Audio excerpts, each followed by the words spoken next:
All right, welcome back for our last installment of acrylic painting techniques.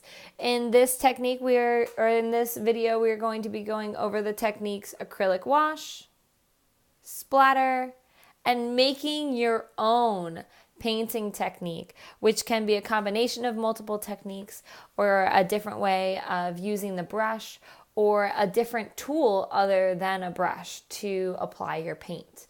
So first we're going to work with acrylic wash. An acrylic wash is a watered down paint. So here I'm going to take some of my paint, add it somewhere else in my palette.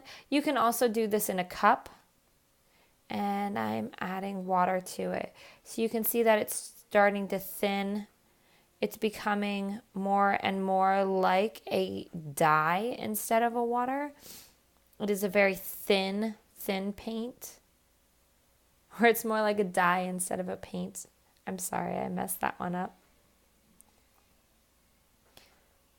So here we go. We've got a nice thin paint here. A lot of my students ask, well, how much water should I add? Well, as much as you need. But generally speaking, I like to add just as much water as there is paint, if not more water. The more water you add, the thinner it's going to be, the more translucent that color is going to be. So here I'm going to paint in my acrylic wash section, and you'll be able to see how it affects the yellow, changes the yellow, but doesn't completely cover it. So it's creating a green in brush strokes. If I add more water,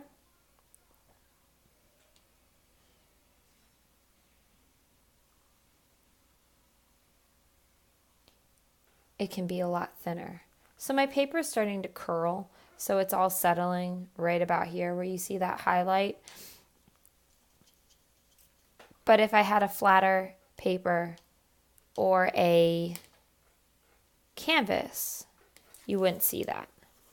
Having this acrylic wash also allows me to utilize my paper towel and blot it. Oh, look at that! Parts of it just come right off. So that was one of our painting techniques from watercolor. If you remember, lifting off. With an acrylic wash, you can lift off your paint and be able to see the layer below again, which is a great way to create clouds. Those of you who need to have something cloud-like. Splatter. Everyone's favorite technique is splatter. It's good to have a thinner paint for splatter, not to have a super thick chunky paint. So I've added just a little bit of water to my paint down here. It's thicker than an acrylic wash, but thinner than my paint straight out of the tube. There are two ways that you can do this. You can tap, which makes a mess everywhere. Splatter's going to make a mess everywhere anyways. But then there's another technique that's a little more controlled, where you hold your paintbrush all the way down to the ferrule of the brush. Then you're going to take your thumb and you're going to flick it across the bristles. So I'm not touching my paintbrush, but that's the motion that I'm going to be working in. Once I flick the paintbrush, all of the paint is going to go in that direction. So you want to make sure that you hold it down so all of your paint goes in that direction, because you don't want to be flicking paint at your neighbor across from you. So hold your paintbrush down and then flick it at the paper, and it will create really interesting splatters. And most of these splatters are more of a line. Ah, yes, that's exactly what I wanted. Look at how cool that is. So it creates more of a line, whereas the other splattering technique creates more like little dots, but it does make a mess. So make sure that you clean yourself off before you head off to your next class. Splatter does have a tendency to leave thicker paint on your paper or on your canvas. So it's going to take a little bit longer for it to dry. Also, after you're done splattering, look at your area and please make sure that you clean up the space around you. No one likes to come into a messy studio space. Or if you're painting at home, I don't think your parents or whoever's at home with you is going to really appreciate having paint all over their kitchen table. So make sure you clean up. All right, the last one is make your own. It is about playing around with these techniques and really experimenting. So in my first example, my make your own, I had called scrubbing, where I took the paintbrush and I really scrubbed an old paintbrush, not my nice new one, an old paintbrush into the paper to mix those colors around. This make your own, I think I'm going to play around with stipple and scraping to see how those two can interact together. So before I had used the technique and created something completely new. This time I'm kind of combining two techniques. So I'm going to stipple a bunch of paint down, allowing it to be globby and thick, because remember, scraping needs that globby and thick.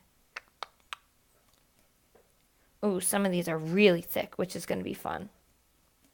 All right, which way should I scrape it? Should I go vertical, horizontal? Let's go on a diagonal. So here I'm going to get my trusty Blick customer card and scrape across the surface.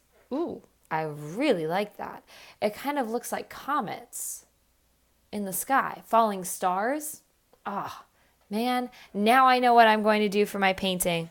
I'm going to create some falling stars because I made this new technique of stippling and scraping. Now that I'm all done, the next thing I have to do is think about which ones did I really master? Which ones was I really good at? I love large stroke. I think I did a really nice job on that one. Small stroke, stippling, making your own, splattering. These are all techniques that I think that I have mastered, although these are perfectly good examples of all of them, but those are ones that I feel have gained mastery. So I'm going to take a marker, a pencil, a pen, and circle the ones that I feel I have gained mastery. Look at the example, look at your own, find your own mastery, and circle those words and make sure you use them because you're good at them. Have fun painting. Until next time, I'm out.